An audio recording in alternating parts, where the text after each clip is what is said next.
സമസ്തയാണെങ്കിൽ പ്രത്യേക പാർട്ടികളുമായൊന്നും ഒരു സ്ഥിരമായ ബന്ധമോ അങ്ങനെയുള്ളൊരു തീരുമാനങ്ങളോ ഇല്ല. പിണറായി വിജയൻ എന്ന വ്യക്തിയെ, ഒരു മുഖ്യമന്ത്രിയെ താങ്കൾ എങ്ങനെ വിലയിരുത്തുന്നത്?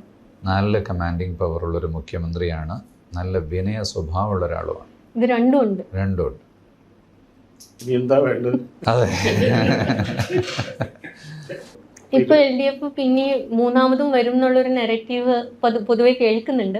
അങ്ങനെ തിരിച്ചു ഇനിയും ഈ ഒരു തുടർച്ച ഉണ്ടാവുന്നത് നല്ലതാണോ? അത് അതിന്റെ സമീപത്ത് ആകുമ്പോഴേ പറയാൻ പറ്റുള്ളൂ. നെറേറ്റീവ് ഒക്കെ ഓരോ ദിവസവും മാറിക്കൊണ്ടിരിക്കുക. അല്ല, SNDP വെള്ളാപ്പള്ളിയൊക്കെ ആശംസിച്ച പോലെ നമ്മൾക്ക് ഇവർ വരണം എന്നുണ്ടോ? അല്ലെങ്കിൽ അത് പറയാത്തതാണല്ലോ ഞങ്ങളുടെ പ്രത്യേകത.